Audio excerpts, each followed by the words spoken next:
Buenos días, amigos. Hoy jueves 31 de octubre de este año 2019. Bueno, se dio lo que muchos consideraban increíble, que los Nacionales de Washington se impusieran y ganaran la Serie Mundial a ese tolete de equipo de los Astros de Houston. Un equipo redondo, con una alineación poderosa desde el inicio hasta el final. Entonces, este equipo de los Nacionales de Washington, que rompió una tendencia que tenía de 100 años, y era la de que nadie ganó en su casa. Nadie ganó en su casa. Le metieron 4 derrotas en Houston a los Astros, que venían de ser campeones en el 2017, reciente. Entonces, la victoria anoche es contundente, con 6-12, dejó claro que el equipo de los Nacionales, aunque parecían más flojos en el terreno, sin embargo resultaron el hueso duro de roer y los campeones mundiales. Steven Strasburg resultó ser el más valioso.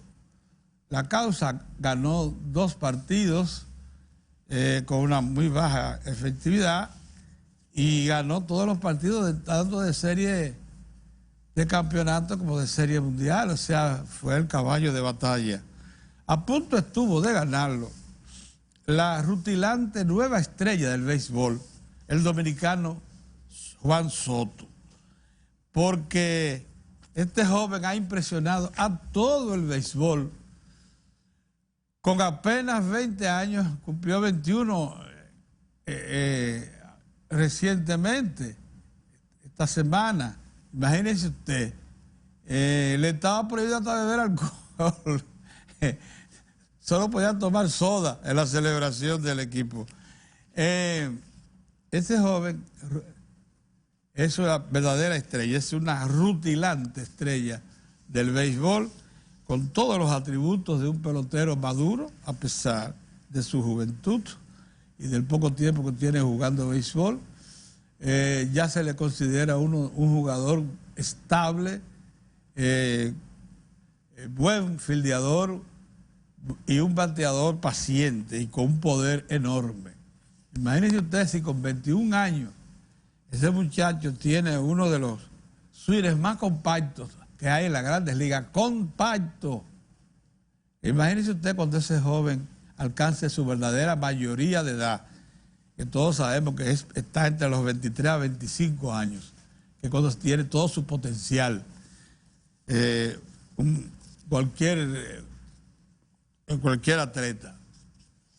Así que vamos a esperar todavía muchas cosas más de este Juan Soto, que ya por lo menos comenzó a darle a su equipo, los Nacionales de Washington, los que lo formaron, satisfacciones enormes, como es un título, el primero desde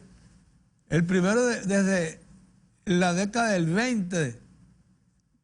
Imagínese usted, en un siglo.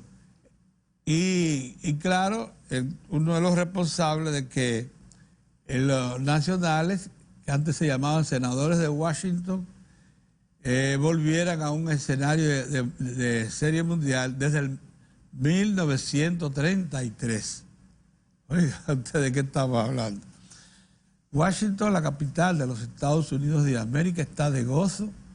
Este equipo le pondrá a disfrutar de un dulce, muy dulce triunfo, porque si bien es cierto que hay otros deportes mayoritarios también en Estados Unidos, como el rugby y el baloncesto, lo cierto es que el béisbol sigue siendo la gran tradición americana. Y eso, claro, es de doble mérito para los Nacionales de Washington, que le dan a esa ciudad, la capital de los Estados Unidos, este título. Merecidísimo, bien luchado, bien disputado, poniendo de resalto todo su potencial, tanto en el picheo como en la ofensiva y defensiva. Y también premiando a directivos que vimos ahí, que aparecieron. Anoche los entrevistaron los dueños, gente muy mayores, con muchísimas décadas dedicadas a ese deporte y que vienen al final de sus días a disfrutar del triunfo. Eso es todo eso. Eso se llama coronar toda una empresa, todo un proyecto que duró décadas para que llegara a este grado de maduración. Eso por un lado. Por el otro, yo me río de quienes deploran lo que llaman el fracaso del programa de atención primaria. No hay ningún fracaso, señor Julio Amado Castaño Guzmán, no hay fracaso. No hay fracaso. El programa no se ha iniciado. Lo que pasa es que el señor Julio Amado Castaño Guzmán nunca ha creído en la seguridad social. Nunca. Y lo confesó desde el inicio mismo. Él dijo que eso nunca se iba a implementar en este país.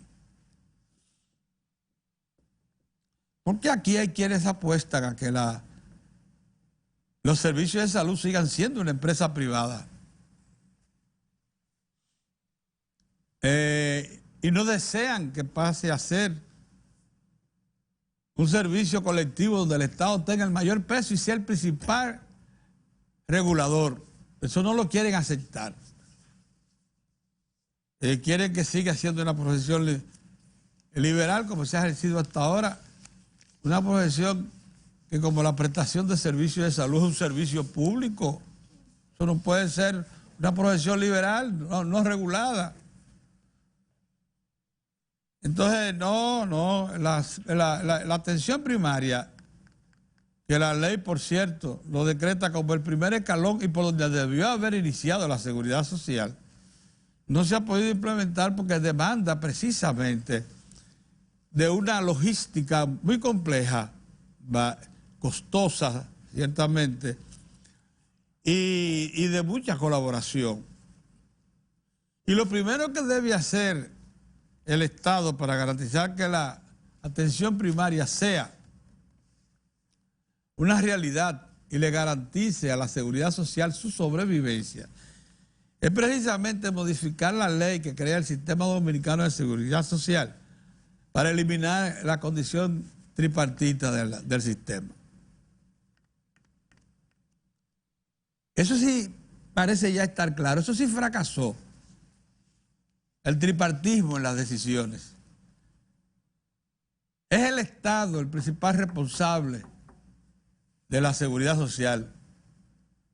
Ese es el que tiene que reclamarle el pueblo vía el Congreso Nacional, que se ajuste a ese mandato constitucional de garantizar los servicios de salud.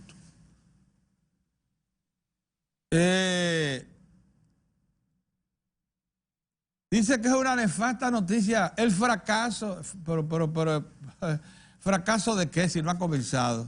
La cosa fracasa cuando comienzan y por causas adversas que no es posible, que no tienen solución a la vista. Sus actores principales se consideran inhábiles, imposibles de enfrentar, resulta fallido. No, todavía la seguridad social, la atención primaria no ha fracasado, porque no se ha iniciado. Lo que sí creo yo que debe hacerse ahora, ya que el Consejo Nacional de la Seguridad Social analizó el asunto y lo hizo en su condición tripartito, de que para poder poner en marcha el sistema se necesitan entre 650 a 700 millones de pesos para cubrirlo con eficiencia, para que no falle, para que no fracase, como lo plantea Castaño Guzmán, que dice que es un fracaso. Para que no pase eso, se necesita esa provisión de recursos para entre otras cosas, terminar de construir la infraestructura que necesita, centenares de centros de atención primaria, diríamos que miles, estamos hablando de 1.500 a 2.000, y decenas de centros de diagnóstico que les son asociados, que les son necesarios, pero también una camada de médicos formados en la atención familiar, que van a ser los responsables de operar el sistema. Porque es una formación especial la que se le da al médico familiar. Es una formación especial para que sepa tratar con la gente, con sus vecinos, porque esos van a ser sus vecinos. Y en la detección temprana de enfermedades. Lo mismo que el combate a dolamas. Tenemos todos los humanos en un plano de eficiencia rápida.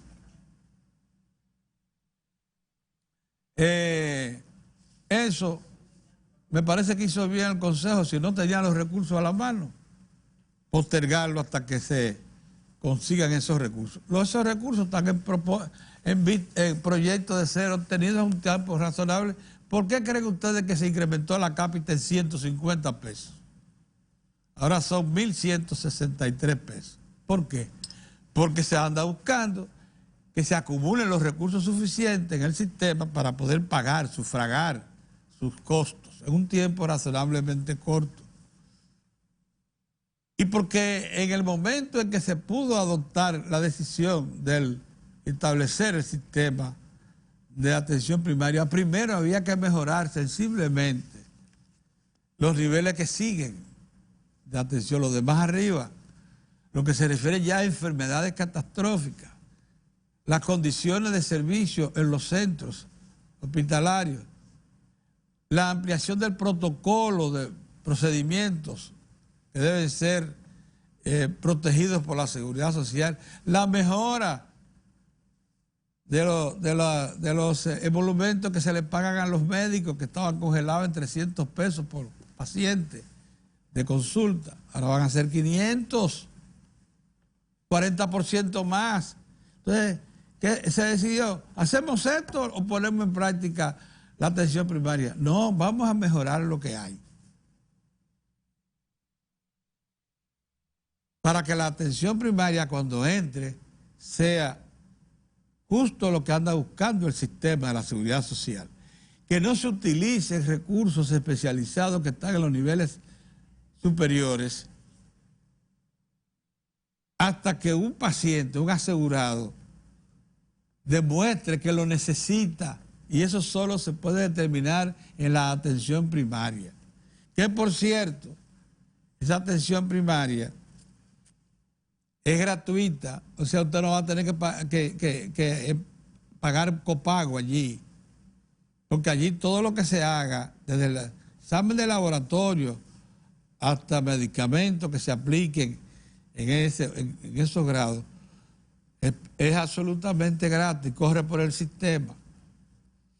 Ya el Estado incluso tiene formado centenares de médicos listos para este tipo de prestación de servicios, que les digo, es especializado, porque cada médico en cada centro de atención primaria, que son clínicas, hágase la idea, clínicas variables, dedicadas a un porcentaje limitado de población, que haga que el médico se pueda poner en contacto directo con esa población, uno por uno. Juanito, el hijo de don Pedro, yo lo conozco y presenta peligro de convertirse en un diabético si no sigue mis consejos. Tiene propensión a eso. Entonces a Juanito, dígale, es más, el asunto va a llegar a tal grado de conocimiento personal del paciente que el médico podrá llamarlo, decirle, mira, te pasaste de la cita, Yo te dije que estuviera por aquí en tal fecha. hasta eso. Eso se llama médico de cabecera. Ya ese personal está en gran medida formado, hay que agregarle más, hay que distribuirlo por todo el país y lógicamente es una logística complicada y costosa, pero además porque va a correr por cuenta del sistema. Pero es una inversión que se considera indispensable para garantizar el buen uso y administración de todos los recursos humanos y materiales del sistema de la seguridad social. Y le va a producir una economía sustancial. Se dice que un 80% de lo que reclaman atención médica puede resolverlo en la atención primaria sin tener que recurrir más arriba. Entonces se imagina lo que eso puede significar. La economía en uso de equipos, de todo tipo, de especialistas, de medicinas costosas, porque a la medida en que se hacen catastróficas las enfermedades, mucho más costosos son los procedimientos, las medicinas, los expertos que tienen que aplicarse a fondo para enfrentar una enfermedad catastrófica. Y eso no es lo que se va a tratar. En la clínica de atención primaria, ni siquiera internamiento hay, no hay habitaciones.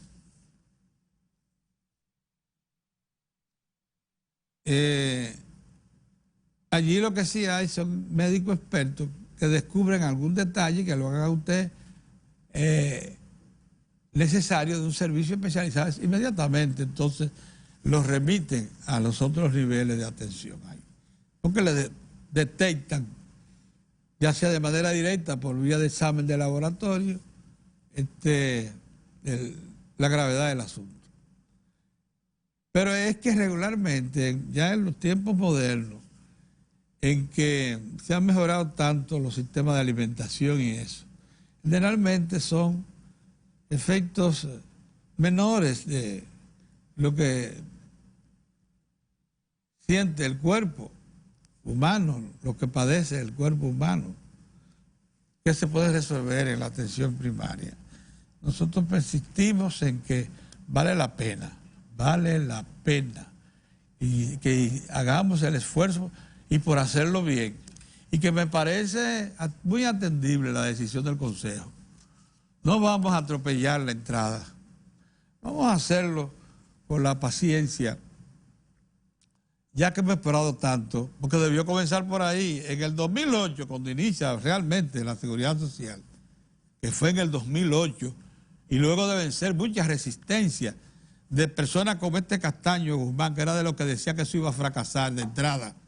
Él lo pregonó, siendo una autoridad en ese momento, el jefe de la Plaza de la Salud y rector de UNIBE.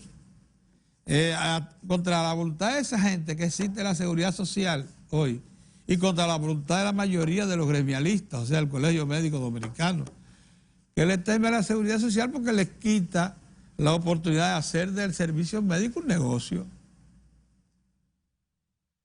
Y no es que les quita, les limita, les regula. Pero de esto, que es tan importante para todos nosotros los dominicanos, que ya tenemos un 76% de la población, 77% incorporada al sistema de seguridad social, vamos a hablar mañana con una de las personas que conoce mucho mejor que nosotros, en sus detalles, porque tomó la decisión, porque conoció, ordenó el diagnóstico, los conoció y los discutió con sus realizadores mañana, porque para acá viene don Rafa Pérez Modesto, que es el general de la Seguridad Social. Con él vamos a conversar esto con mucho grado de detalle, tanto como para despejar cualquier duda que exista acerca del momento en que se encuentra la seguridad social en lo que respecta a la prestación de servicios de salud. No vamos a entrar mañana con don Rafa en el análisis del tema referido a pensiones, porque ese no es el caso ahora. Vamos a tratar las cosas cada una en su lugar y en su momento. Vamos a hablar de salud. Después tendremos la oportunidad de tratar los temas de pensiones, que por cierto no están en este momento en la primera línea de acción del Consejo, sino estamos en asuntos de salud. Claro, en algún momento sí estará el tema de las pensiones, porque eso viene, eso tiene que venir. Miren, en agosto se generó un 12.8% del déficit fiscal proyectado para todo el 2019.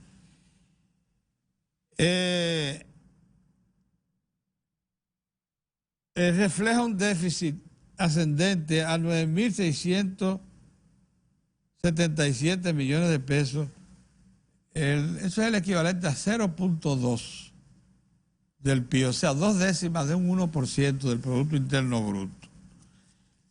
Esto es preocupante porque revela que los eventos políticos, y así lo resaltó un señor José Rijo Presbot, uno de los economistas muy activo en la oposición, específicamente en el Partido Revolucionario Moderno, lo advirtió que eso aconteció por los efectos de la activación política, principalmente en el gobierno y en el partido oficial.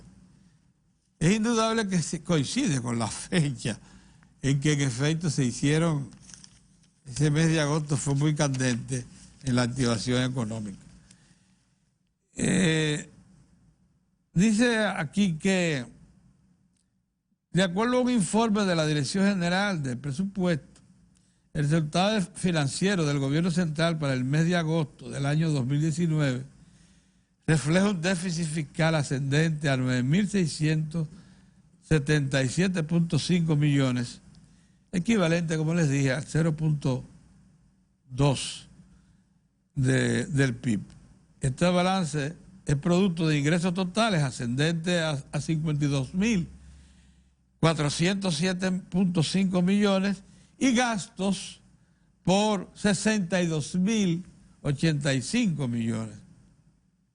Del total de los ingresos que el fisco percibió en el mes de agosto, los 52.000 que les mencioné, correspondiente a ingresos corrientes, captados principalmente en impuestos, con 48.669 millones.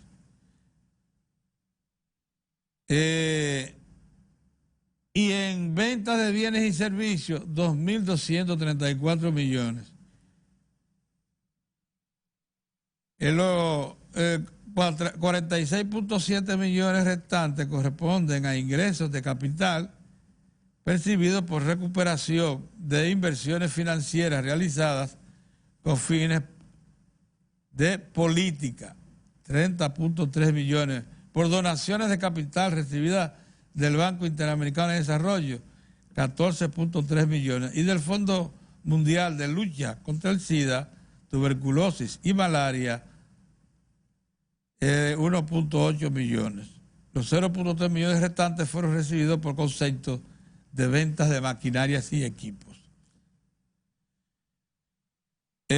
Hubo un aumento de las recaudaciones en el mes de agosto, sin embargo, dice la DIGEPRES, de 6.8%, explicado por el incremento en 3.396 millones de los ingresos corrientes por concepto de impuestos sobre la renta de las empresas, un total de 1.409 millones.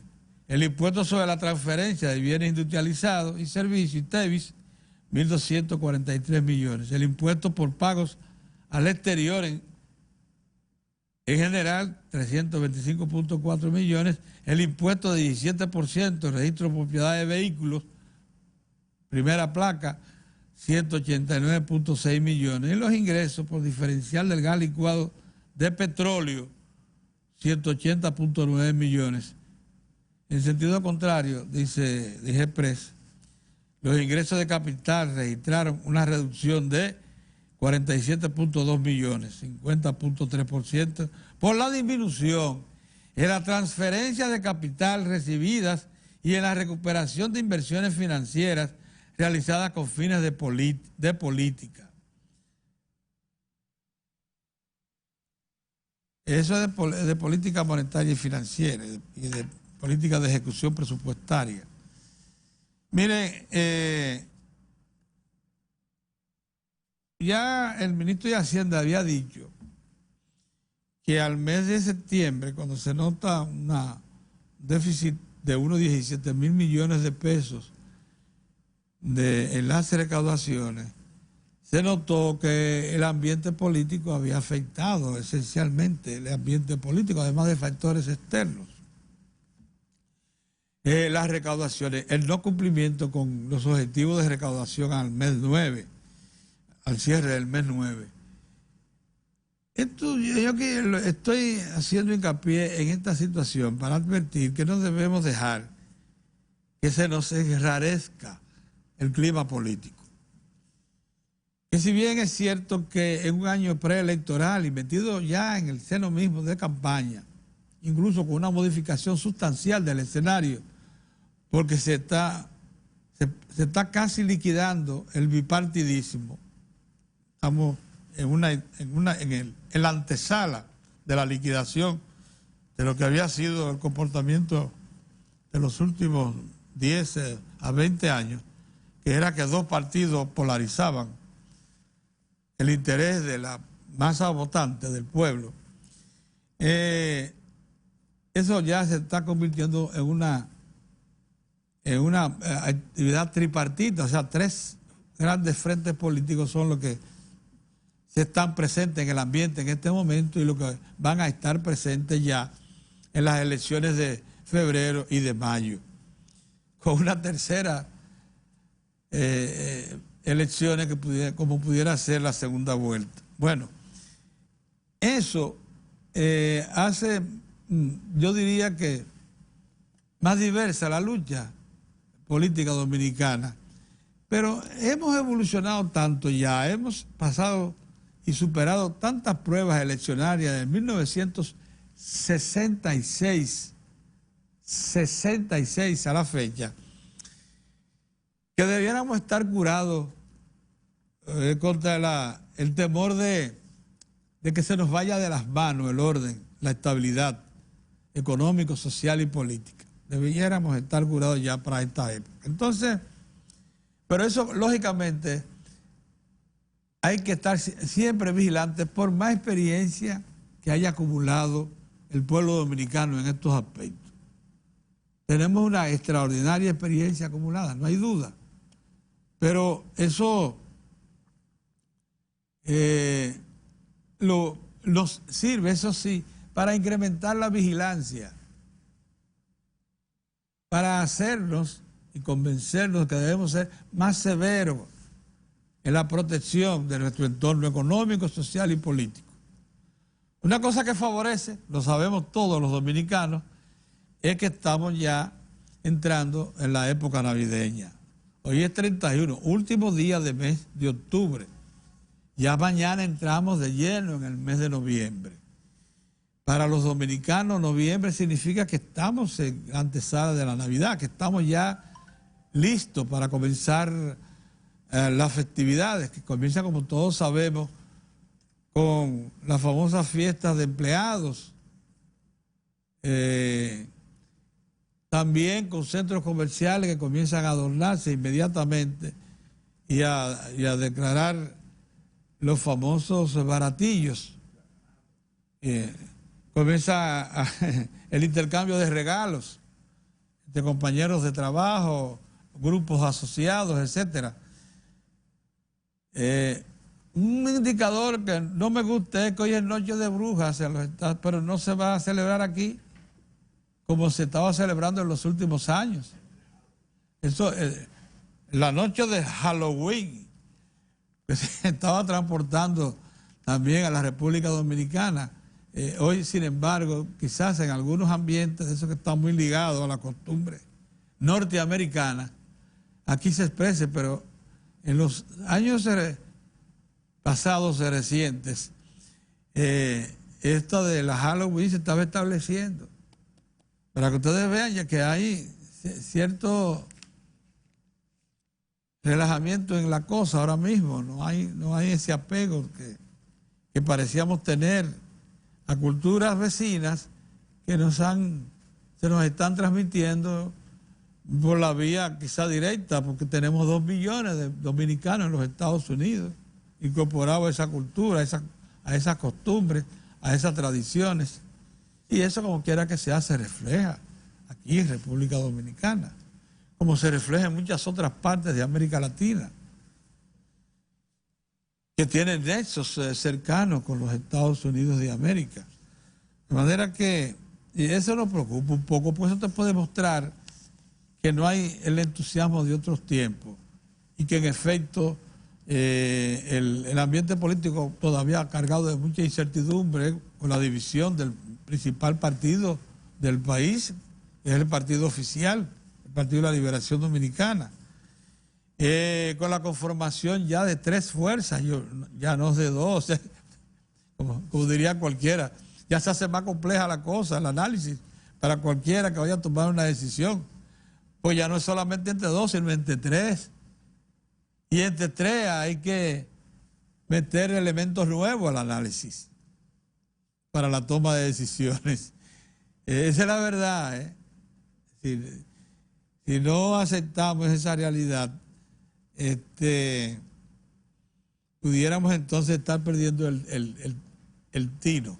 Lo que importa, y es lo que quiero llamar la atención, que esos indicadores de baja de recaudación de lo que se había previsto, de gastos en exceso por efecto de campaña política, son preocupantes, al pueblo no le gustan. Y nosotros debemos tomar en cuenta la opinión de la gente, todos los que somos responsables, tanto los que gobiernan como nosotros, que nos encargamos de hacer opinión y de informar, de servir de correa de transmisión de estos asuntos. Debemos expresar también nuestra preocupación. Miren, Mozart de Lance no ha llegado ni va a venir porque está de viaje. Se ha tomado sus vacaciones. Don Orión ha coincidido con que don Orión está haciendo un curso en los Estados Unidos relacionado con su trabajo. En ambos casos tomará una semana y días para que ellos puedan retornar aquí. Estamos a la espera de don Héctor, que viene de camino, y también de nuestro entrevistado de hoy, que por cierto es una persona que consideramos importante en este momento, porque es el que nos puede dar información muy certera acerca de cuáles fueron los condicionamientos que llevaron al doctor Leonel Fernández a tomar la decisión de adherirse al Partido de los Trabajadores Dominicanos, porque nuestro invitado es un alto dirigente de ese partido y uno de sus fundadores. Vamos a hacer un alto, vamos a probar un cafecito que nos tienen por ahí y regresamos.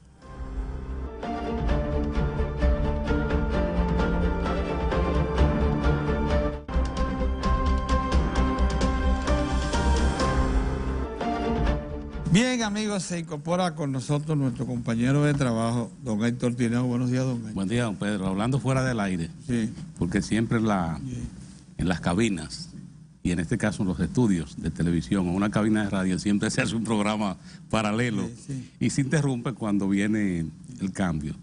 Y hablamos en la República Dominicana, hoy estamos 31 de octubre, que ya en todas las empresas han hecho sus programaciones para la entrega del bono navideño. Que aquí en República Dominicana se dice regalía pascual, sí, pero en realidad incluso la legislación que lo norma establece bono navideño, porque regalía era antes de esa ley. Porque la ley ordena que se vaya haciendo una acumulación durante el año, claro, para garantizarle al trabajador o empleado sus regalías, o sea, sí, el sueldo 13. Eso es lo que explica por qué, por ejemplo, históricamente aquí los cabildos no hacían apropiación de fondos para el bono navideño, la regalía pascual. En cambio ahora, fíjate lo que ha pasado, por ejemplo, en el Gran Santo Domingo, el Ayuntamiento del Distrito, el Ayuntamiento de Santo Domingo Este. Aquí en Santo Domingo, Distrito Nacional, está David Collado, y en Santo Domingo Este, Alfredo Martínez. Fíjate que ya a esta hora ellos tienen previsto le entrega de su bono navideño o regalía pascual, como le dice la gente, sencillamente porque hicieron apropiación de fondos. Te encuentras con algunos cabildos que no hicieron apropiación, entonces son los que recurren, que ya el Poder Ejecutivo lo ve ya como una práctica, que eso es automático, que el Banco de Reserva le autorizan los créditos. Eso sí, que sometan una atención enorme a esos empleados, porque hasta el último momento no están seguros de si van a recibir su regalía. Por eso es que es importante, por ejemplo, en el caso por eso hablo del Distrito Nacional, Santo Domingo Este, Alfredo Martínez en Santo Domingo Este hablaba que el día 5 de diciembre estaría entregando el bono navideño. Lo que quiere decir que las dos capitales, Distrito Nacional y Santo Domingo Este, encabezan lo propio con Santiago. Hay que resaltar esto. Es decir, que los gobiernos locales de las principales ciudades han hecho esa apropiación. Las empresas privadas son mucho más ordenadas. No, las empresas, ya ustedes, eso le iba a decir, ya en las primeras 2 semanas de diciembre, la mayoría de las empresas privadas en noviembre comienzan después de la segunda quincena de noviembre. Sí, a programar, porque incluso hay empresas que tienen programaciones que le entregan a los trabajadores una gratificación especial, que eso regularmente lo hacen también en este periodo. Sí. Eso es lo que explica que muchos trabajadores y trabajadoras pueden hacer cosas que no lo hacen en otro periodo del año. Por ejemplo, tienen que cambiar algo en su casa, hasta hacer una reparación en su casa, y la programan con estos recursos. Tú sabes que ayer INAVIMA le entregó un bono especial que ellos le dan a los que tienen 40 o más años de servicio. De ejercicio. Sí, que son un poquito más de 500,000 pesos, un bono adicional a su pensión. Y una suma alta, dice que por ese concepto hay que entregar más de 710 millones de pesos. Sí, por eso. O sea, haciendo la división. Sí, porque son miles de maestros que hay que tienen 40 más años de servicio. Sí. Entonces es un premio que ya le acuerda un decreto presidencial. Sí. De manera que eso es lo que explica, don Pedro, que aun cuando te presentan las limitaciones que tiene la gente, porque un problema dominicano que aquí en Diario de Cuatro siempre lo hemos tratado es el del ingreso. Que en la República Dominicana el ingreso es un ingreso bajo. Ayer, por ejemplo, cuando nos referíamos a Chile, observen, por ejemplo, en el ingreso per cápita, que Chile duplica a República Dominicana. Duplica a República Dominicana. Pero lo cierto es que la gente se programa y para hacer su fiesta. Usted le dice que hay gente que dice, no, en diciembre la gente se desata y hace su fiesta. Y va y hace todo lo posible. Y como se incrementa el consumo, se incrementa la actividad económica. Claro. Por eso es que muchas veces noviembre y diciembre son los meses en los que el Producto Interno Bruto repunta. Repunta, cierto. Y entonces eso te explica como una especie que uno llega a pensar, bueno, pero es que no hay pausa, porque tú ves las actividades económicas que también se mantienen con su dinamismo. ¿Sí? Y eso son estas explicaciones. Ahora, no hay cosa que alegre más que la regalía. Sí. Porque de verdad que es lo que le da garantía al trabajador o empleado de que tiene un recurso extra con los cuales enfrentar esos momentos de disfrute. Sí, a veces hasta una reparación que tiene que hacer en la casa donde vive y no la ha podido hacer y la hace con esos recursos. Sí, así es. Sí, lo cierto es que entramos en un periodo especial. Hoy 31 de octubre y ya mañana comienza el 1 de noviembre. Lo que sí hay que reiterar siempre, los que conducen vehículos que se acojan a las normas. Por ejemplo, un conductor, una conductora, si va a hacer esa función, no debe consumir bebidas alcohólicas. Debe tratar, si va a coger carretera, de tener buenas llantas. No, y haber revisar dormido. su vehículo para que no le va afuera a fallar. Y partes básicas. Sí, y haber dormido, don Pedro. Duerma, porque se puede dormir en la carretera. Muchos accidentes graves han ocurrido porque el conductor o la conductora se ha dormido. Entonces, estas son cosas que hay que preverlas. Don Pedro, en la historia dominicana hay un hecho que tomar y comer con moderación, porque también la ingesta puede conllevarlo a usted a la muerte o a un percance grande, si usted no se somete. Mire, señor, mírense, la práctica con relación al consumo de alcohol es muy severa ya en los países desarrollados. Sí. Tanto que usted va a los Estados Unidos, lo menos que usted se imagina es que si usted va y compra una cerveza, por menos grado alcohólico que tenga, el bodeguero le dice, mire, lo primero es que no me la destape aquí. Sí. Lo segundo es que si sale a la calle tomándola, va a ir preso. Yo le sugiero que la meta en una funda, la cubra bien y la abra en su casa. Pero si te lo dicen claramente. Sí. Bueno, pero el asunto también toma relieve porque ustedes saben que los Nacionales de Washington son los nuevos campeones mundiales del béisbol. Y nuestra estrella destacadísima, ya rutilante, recién surgida, Juan Soto, no había cumplido 21 años, sino hasta el principio de esta semana. Y le dijeron, mire, no abra. Oye, todos los demás bebieron champán, cerveza. Y a él le dijeron, a usted le toca soda. ¿Cómo? Soda. Refresco de soda. No se puede alterar. Usted porque usted no puede mostrarse ante las autoridades violentando la ley. De ninguna manera. Para que usted vea cómo se cumple por ahí la cosa. Y así Juan Soto conserva su imagen de principio. Sí. Porque hasta ahora la gente está celebrando el bate. Su virginidad moral y ética. Sí, la gente cumple con la ley. Sí, de manera que eso es importante. Don Pedro, otra información también hoy en la República Dominicana. Usted sabe que la matanza de los haitianos en 1937, que fue una decisión que Trujillo ordenó el día 2 de octubre de 1937, para que usted vea lo que es un tema de comunicación. Lo primero es que en la República Dominicana esa noticia fue noticia en el exterior después de 7 días. Y hoy, día 30 de octubre, fue el día en el que Trujillo ordenó una minuciosa y exhaustiva investigación y comisionó como cabeza de esa misión al ministro de Justicia, que era el licenciado Julio Ortega Frier. Esa comisión debía investigar todo para establecer responsabilidades. Trujillo había dicho que los responsables de la matanza, si se establecían, iban a ser sancionados.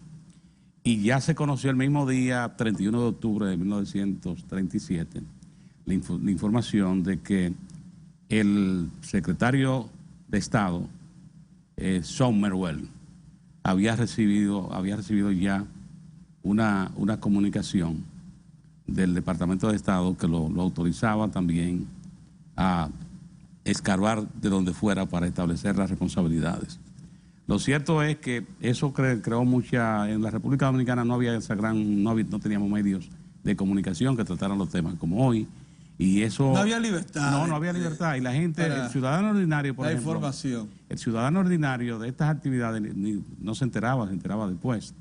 Pero lo cierto es que eso pasó ahí.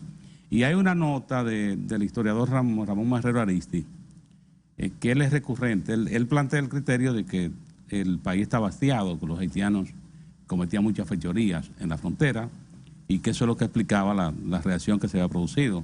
Porque en el gobierno estaba la posición de plantear esto como una decisión de los dominicanos, que fue la gente que reaccionó, y como una manera de tratar de sacar las autoridades... Y no del Estado. Y no del Estado, sino un asunto de reacción de la gente. Sí. Sin embargo, el hecho de que se involucraran a las Fuerzas Armadas, eso había lugar que no había ninguna duda de que fue con la anuencia de la dictadura de Trujillo. Y algo más, que Trujillo dio la orden en una fiesta en Montecristi, cuando dio la orden, y decía era que estaban hastiados, que se producían robos, atracos, que la gente que criaba ganado, por ejemplo, lo dejaban sin nada en una noche, que los que tenían porciculturas también sufrían mucho, y ahí lo mantuvo. Lo cierto es que eso terminaría, don Pedro, en una negociación con el gobierno haitiano, que se embolsilló más de $700,000. Muy valioso de la época. Sí, como fruto de esa negociación y terminó. Pero es uno de los hechos. No son vencedores de la relación entre República Dominicana y Haití. Ha quedado en la mente de toda la comunidad internacional y de los dos pueblos, que ciertamente hubo una matanza. Es lo que queremos evitar hoy, para que tú veas cómo son las cosas. De ahí la importancia de que los países, lo primero las autoridades nacionales y los vecinos, que sencillamente se sometan y que sean capaces de aplicar sus normas. Nosotros, por ejemplo, tenemos una ley general de migración. Sí. Nosotros tenemos una legislación especial que incluso dio lugar para apertura, para que pudieran los extranjeros regularizarse en República Dominicana. La ley de regularización de extranjeros. Una ley especial. Que lógicamente está prácticamente dirigida a la población haitiana. Sí. ¿Y qué ocurre? Que ya hoy, don Pedro, un país que tiene una frontera como la dominicana, que comparte con otro país, tiene que cuidarla porque el terrorismo no tiene frontera. Oiga, el terrorismo no tiene alma ni tiene compasión. El terrorismo da un golpe donde se lo facilitaron, donde ve descuido. Y hoy el problema es el narcotráfico. O sea, hoy el crimen se ha sofisticado de una manera que en cualquier lugar puede ocurrir una acción inesperada. De ahí la importancia de que las autoridades apliquen las normas. Por ejemplo, un ciudadano, una ciudadana, debe estar regularizado y debe estar identificado, que ocurre cualquier situación y esa persona puede ser localizada. Pero esto de que no exista ninguna regularización y que cualquier persona pueda cometer un acto irregular para pasar a un extranjero, eso hay que cuidar, en este caso la frontera de República Dominicana. Y de ahí la importancia, don Pedro, que con los incidentes de Haití, República Dominicana, fíjese que se ha mantenido una especie de normalidad. Pero esto ha sido precisamente por todas las previsiones que se adoptaron en la línea fronteriza. Sí. Que decíamos que estos son recursos extraordinarios que se erogan, porque una vigilancia así, cuando te eso cuesta. Sí, cuesta. Eso cuesta para mantener esa vigilancia. Entonces, los vecinos, colaboración, porque ciertamente en los países hoy no deben renunciar a mantener la población extranjera regularizada, deben tener cuidado quién entra y quién sale por su frontera, deben saber quién entra y sale por su frontera. Todo esto y así nos evitamos situaciones que después no sea necesario lamentar. Lo cierto es que todavía la comunidad internacional y en particular en Naciones Unidas, que se interesó mucho, la matanza de los haitianos de 1937.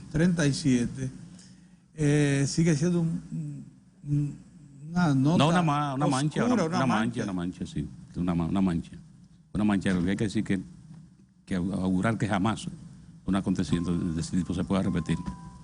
El problema de eso en este momento, don Héctor, es el siguiente.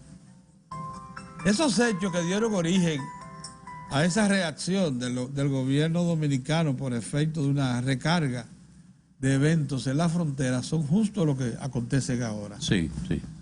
Bueno, solo hay que leer a Ramón Marrero Aristi para que vea que tú dices, pero parece que está hablando hoy de las situaciones que se daban. Y eso ahí volvemos a la preocupación, porque a pesar de que se ha creado una legislación que regulariza la presencia de extranjeros, los haitianos han querido responder a ella, y muy poca de su población, quizá un 10, un 15%, se ha regularizado. El resto sigue operando aquí en la sociedad dominicana de manera irregular. Pero ahí... Y con un problema que se le agrega, que no solamente es irregular su presencia, sino que no están identificados, no tienen nombre. La mayoría se llaman por apodos. Porque Haití no tiene un registro civil como lo tiene República Dominicana. Fíjese que aquí ocurren situaciones de personas que no se registran a tiempo y usted se encuentra todavía con algún adulto que le dice que no tiene su documentación, pero eso tiene su origen en descuido de la familia. No porque no tenía la República Dominicana un mecanismo para que cuando usted se presentó a hacer el registro del nacimiento del niño o la niña, una autoridad lo recibiera. En el caso de Haití es que no lo tienen. En Haití más del 60% de su población no tiene un documento de identidad. O sea, en Haití no hay una cédula de identidad electoral como la dominicana, que con ahí se levanta toda la información básica de un ciudadano o una ciudadana. Esa es una debilidad. En el caso dominicano, aquí en Diario de Cuatro, eso sí lo hemos explicado, que debió haberse establecido algún mecanismo que fuera más ágil. Por ejemplo, hay empresas de abogados que tienen un nombre ganado en la sociedad dominicana que pudieron haber participado como facilitadores para facilitar la agilidad de los expedientes. Que si hay un expediente incompleto, que a través de esa agencia pudiera la persona interesada, bueno, le falta esta documentación, la trae y se hace la tramitación. Porque hay un alto número de esos expedientes todavía que están varados, que no caminan. Entonces, cuando usted le pregunta qué ha pasado, que le dice que le falta alguna información, pero eso debe haber sido porque recuerden que el plan de regularización se esperaba que ya en un año el país pudiera lograr ese objetivo. En el caso dominicano se dio una prórroga y todavía no se ha concluido. Eso debiera verse, ¿qué ha pasado ahí? Por cierto que las autoridades no hablan de eso. No. Migración, el Ministerio de Interior y Policía, que es el principal responsable de el todo jefe, esto, sí, el organismo rector. El organismo rector de eso, no habla, no trata el tema, está en otras cosas. Sí. Y parece ser que si no lo hacen ellos, no lo hace el gobierno. No. Si no lo hace esa secretaría, sí, ese ministerio, no lo hace el gobierno. Es la que tiene la responsabilidad, porque eso es, el organismo tiene que hacer su trabajo. Porque de ahí es que salen las órdenes que se extienden hasta la Dirección General, sí, de Migración. Y de ahí, lógicamente, a las instituciones que vigilan la frontera, todas, sí, incluyendo las civiles como aduanas, la propia migración, sí, y lógicamente las armadas, que dependen del Ministerio de Defensa. Sí, lo cierto es que se le debe prestar atención a la frontera, seguir prestando atención. Por esto hemos referido, fíjese lo que ha pasado, que hay una crisis en Haití.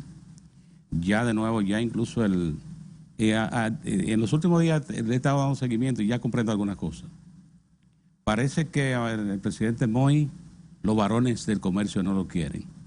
Los varones que controlan el contrabando no le interesa ese presidente. A los varones que controlan las mafias haitianas no le interesa que Haití se institucionalice, porque han vivido mejor el dejar hacer, dejar pasar, y el desorden en el sentido general, porque usted dice, bueno, cuando se quema un inmueble en Haití, cuando se pone Haití de manera intransitable, que en Puerto Príncipe cualquiera lo queman. Mire ahora, dijeron que en la programación de protesta que viene ahora, dice que van a bajar a los funcionarios de los vehículos. Y usted sabe lo que pasa en Haití, cuando le hablan de una acción directa, pueden quemar a la persona. No, y pueden, el collar. Bueno, pues, ya lo han dicho, entre la programación de Noveliste, lo publicó el periódico haitiano, publicó la información, ahí hay una programación de protesta, o sea, lo que van a hacer en la próxima jornada. Entonces, eso obliga que en la República Dominicana se mantenga la vigilancia. Y en el caso de la frontera, no hacer concesiones. Los mafiosos que se mueven y que tienen un modo vivendi en la frontera, tienen que ser controlados. Y de la única manera que se controlan es cuando ven una vigilancia como la que ha estado en los últimos días. Ahí ellos se controlan, como que dicen, bueno, si hago cualquier me van a localizar. A esto se agrega que también no puede haber nueva tecnología. Por ejemplo, las Fuerzas Armadas utilizan el recurso del dron, que eso era desconocido. Ya un militar no tiene que movilizarse físicamente al punto para determinar una irregularidad, porque ya con esa tecnología puede levantar y desviar el movimiento y actuar en consecuencia. Y como tiene unidades, o sea, las unidades, por ejemplo, helicópteros, para moverse en la zona, pueden lograr. Pero eso, lo que sí eso cuesta, habría que ver lo que eso le está representando a la República Dominicana, porque eso es una carga adicional. Usted tiene que movilizar todos esos hombres y mantenerlo en condiciones de que puedan hacer su trabajo. El asunto está que ya nosotros los dominicanos no podemos reparar en costos. Cuando a mí me dicen, por ejemplo, yo soy de los que cree que hay que levantar un muro, y cuando me hablan del costo del muro, yo digo, ese no es el problema no es el costo. El problema son las implicaciones que tiene levantar un muro que divida, sí, en en una misma isla, dos naciones. Pero si reparamos en costos y no tomamos en cuenta los perjuicios que genera esta situación, entonces nos vamos a cruzar de brazos. Entonces, no. Lo que luce desagradable, antihistórico, según parece para muchos, es lo del muro. Sin embargo, el muro es el que nos devuelve tranquilidad.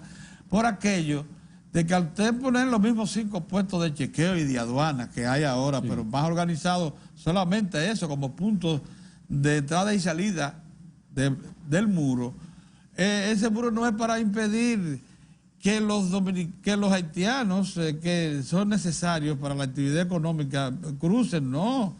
Es para obligarlos a que se aprovisionen de documentación, de contrato de trabajo, de visa, de pasaporte, para que puedan trasegar de un lado a otro sin ningún problema, pero con su nombre. Y que nadie le violente sus derechos. Y que nadie le violente sus derechos. Pero oigan esto, es verdad que una parte importante de la economía dominicana ya se ha hecho dependiente de la mano de obra haitiana. Eso ya no se puede dudar, no se puede negar.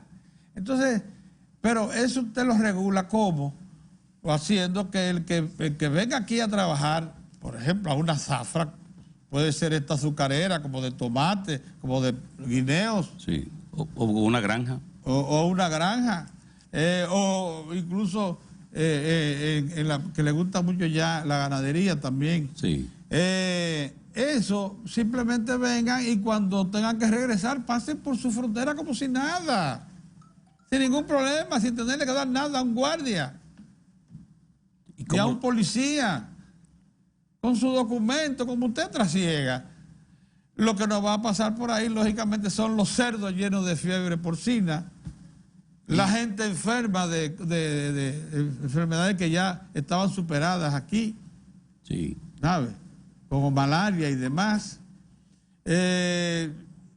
Cosas que hagan que nosotros podamos afrontar el tema de las necesidades de garantizar la salud y la actividad económica y social en orden en la República Dominicana. Mire, llegó nuestro invitado de hoy. Es importante, don Onofre Rojas. ¿Usted sabe por qué?